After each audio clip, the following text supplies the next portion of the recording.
A ver, se ha generado, Felipe, mucha discusión en torno a quién hizo algo y quién no hizo en la provincia de Santa Fe, teniendo en cuenta los 4 años de gobierno de Macri, ahora este proceso de Alberto Fernández.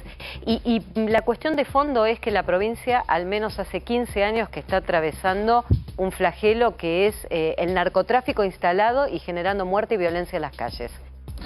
La primera reflexión que puedo hacer en ese abordaje que estás planteando es que tanto el gobierno de Mauricio como Horacio en la ciudad de Buenos Aires, como Horacio lo plantea también para la nación en su conjunto, tiene una convicción respecto de la lucha contra el crimen, de la lucha contra la delincuencia, de poner todas las herramientas en favor de las fuerzas de seguridad y en favor de los ciudadanos.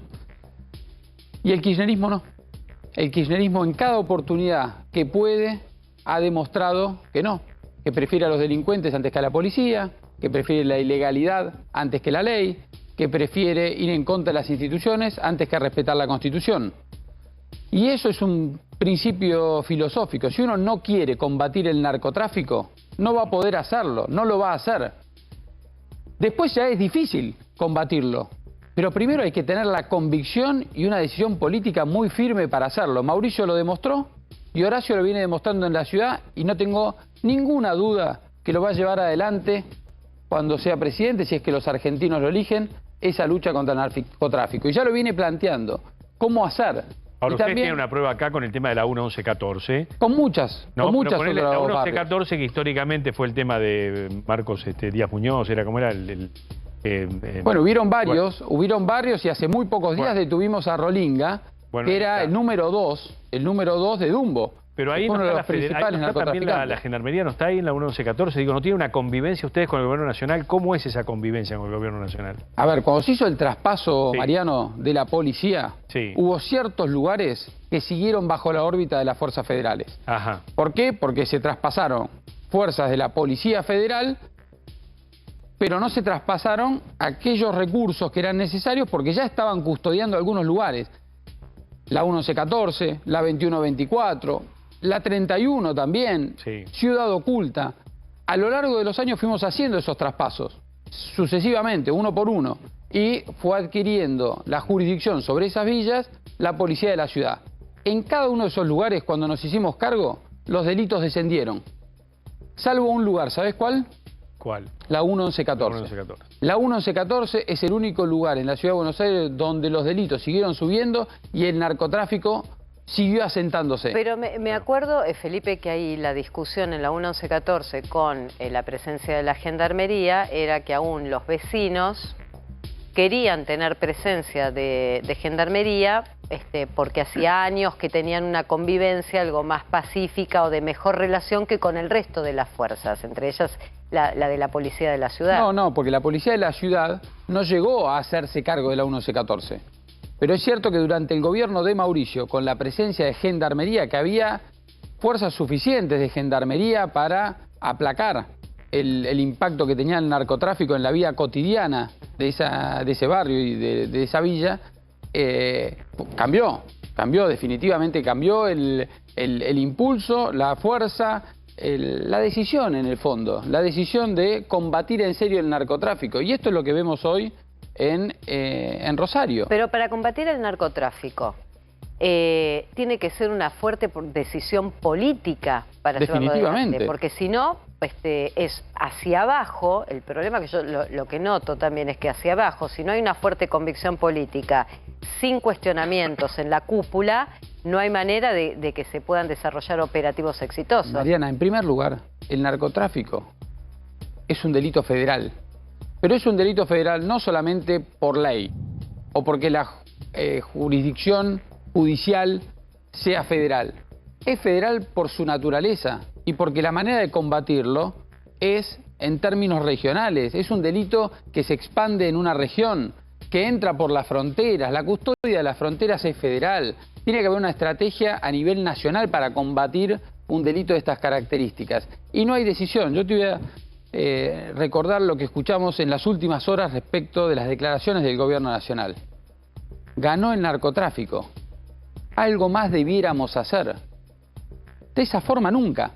No nos vas a escuchar jamás, ni a mí, ni a Horacio, ni a Mauricio, decir cosas semejantes, porque no vamos a bajar los brazos. Esas declaraciones son el resultado de un Estado que bajó los brazos, que abandonó. La mayoría de los dirigentes de Juntos por el Cambio, incluso Horacio, Patricia Bullrich y demás, hablaron del tema de las Fuerzas Armadas también desplegadas en este combate. Sin embargo, hay un tema con la ley, ¿no? La ley de seguridad interior. Digo, ¿se charla cómo se va a implementar esto de sumar a las Fuerzas Armadas y demás? Sí, en estas cosas, como en todos los temas, es muy importante que hablemos, no para la tribuna, sino que hablemos en serio. Que profundicemos los temas, que los desarrollemos y tengamos un plan, y eso es lo que está impulsando, por supuesto, Horacio. Lo estamos impulsando desde el PRO, Juntos por el Cambio, tener planes para cada uno de los ámbitos del futuro gobierno nacional, y la seguridad no es ni de cerca la excepción. Y por eso Horacio planteó, hay un tema de seguridad interior.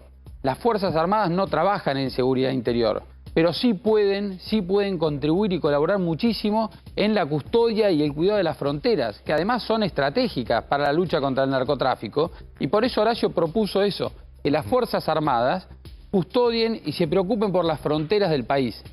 Y eso además permite un efecto adicional, que es liberar a la Gendarmería de ese rol, que sí puede trabajar y tiene experiencia en la lucha contra el narcotráfico y el crimen organizado.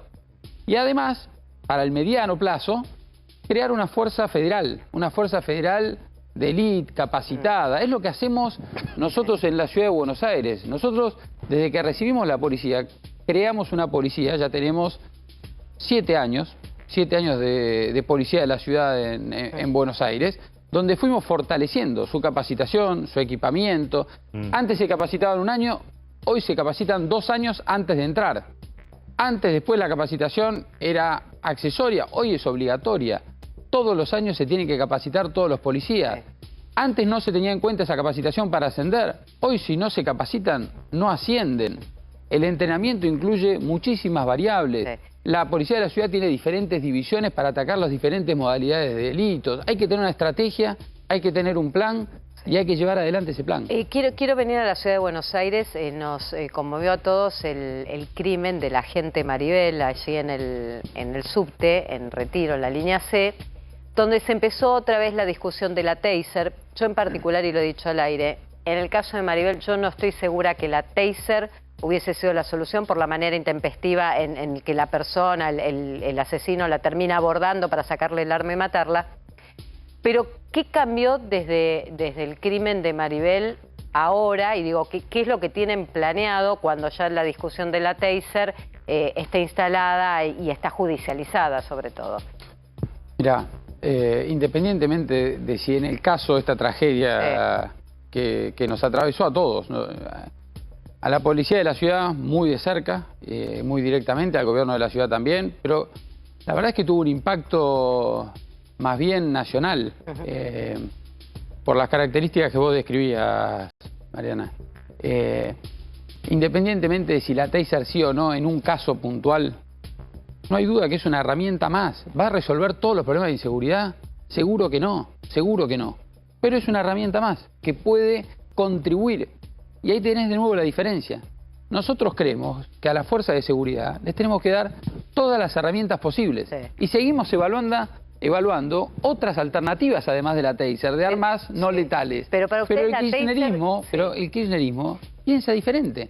Piensa que no va a dar el brazo a torcer, no nos va a dar el acceso a las Taser simplemente por una cuestión política. No le importa la seguridad ni de los porteños, ni de los que vienen a la ciudad de Buenos Aires. Pero Aníbal Fernández compró un lote de 100 tasers que definió que las van a utilizar los grupos de élite de las fuerzas federales. No me consta igual.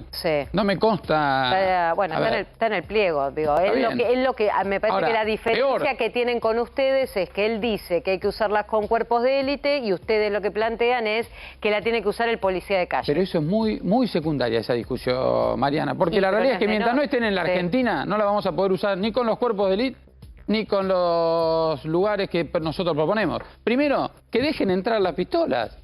Si el problema no es ese, porque si no empezamos, pero hoy, ¿quién discutimos cosas que nunca van a pasar. Pero para que quede claro, ¿quién las tiene trabadas hoy? El gobierno nacional. El gobierno nacional tiene que autorizar al proveedor que nosotros ya decidimos comprar, lanzamos nuestro pliego, adjudicamos la compra de las Taser, y el proveedor, para poder comprarlas y traerlas, necesita una simple aprobación. ¿Qué es la dirección de ANMAC? La de ANMAC. Ah, que inició el fiscal Guillermo. Hace más de 2 años que estamos esperando eso. Bueno, no es un tema ni de ineficiencia ni de pandemia, como argumentaron frente a la justicia.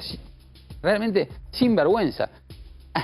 Argumentaron frente a la justicia que hoy, 2 años después, todavía no pueden autorizar el ingreso de las Taser, la compra de esas Taser por parte de nuestro proveedor, por un tema de pandemia y falta de recursos presenciales. Bueno, hago un párrafo aparte con eso. El fiscal Guillermo Marijuán hizo una presentación y una denuncia de un llamado de indagatoria a la titular de ANMAC, porque señala que está frenado todo lo que es el proceso de adquisición de Taser y habla de cuestiones ideológicas.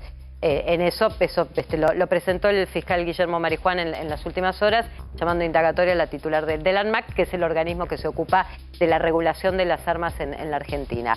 Ahora, suponiendo que se libera el uso que se te pueden traer las Taser a la Argentina, ¿quiénes van a ser los primeros que las usen? Nosotros los vamos a destinar a lugares y situaciones en que se dan básicamente 2 contextos. Uno, de lugares cerrados, y otro de alta concentración de personas. ¿Por qué? Porque las Taser, como otras armas no letales, tienen la ventaja de poder servir para neutralizar a un delincuente en una situación en la que es mejor y es apropiado no usar un arma de fuego, en un lugar donde además hay una alta concentración de personas, y usar un arma de fuego, por ejemplo, es riesgoso para los terceros. Entonces, siempre que pueda usarse un arma no letal para evitar riesgos para terceros, o incluso para la propia policía, o incluso para el propio delincuente, bajar el nivel de fuerza que se ejerce sobre el delincuente, son recomendables las armas no letales por sobre las letales. ¿Cómo controlás, Felipe, que un policía no haga un exceso en el uso de la Taser? Con esto de que si no es un arma letal, es un arma que te inmoviliza, empiecen a usarla, tal vez en situaciones que no sean necesarias. ¿Cómo controlás que el uso de una herramienta no termine siendo un abuso? Que es lo que temen, te digo, Amnistía Internacional, por ejemplo, ha hecho cuestionamientos. Pero perdón, la verdad es que yo no comparto esa preocupación para nada, porque si uno va a hacer algo que está mal, lo puede hacer con un Tramontina. Es decir, no se trata de eso. Nosotros tenemos sistemas de cuidado del cumplimiento de las normas por parte de la policía. Tenemos un sistema de integridad que el control es civil. No tenemos un control policial también, tenemos el control policial y además un control civil de la fuerza. Asuntos internos tiene. Por supuesto, pero porque si no ninguna institución puede funcionar. Si la premisa es que las instituciones van a funcionar mal, es un problema. Las instituciones tienen que funcionar correctamente. Después ahí están los órganos de control y controlamos ese cumplimiento, pero con cualquiera de las armas. Siempre que hay un abuso, siempre que hay una irregularidad, se investiga en la policía de la ciudad. Se hacen los sumarios que corresponden, se hacen las investigaciones y también, si corresponde, se aplican las sanciones. Y si hace falta apartar a alguien de la fuerza, se lo aparta. Pero partir de la base que no usamos las herramientas o no le damos las herramientas a una fuerza en quien depositamos una confianza importante, porque fíjense, en la policía de la ciudad nosotros depositamos una altísima confianza, porque los capacitamos y le damos la responsabilidad de cuidarnos a todos nosotros y de combatir el crimen, de portar un arma letal, no un arma no letal, un arma letal. Imagínense la confianza después de la preparación que tuvieron, que tenemos para darles esa responsabilidad. Entonces, no podemos partir de la desconfianza y que cada uno va a hacer las cosas mal. Después se controla, por supuesto, y si alguien hace las cosas mal, entonces sí, todo el peso de la ley.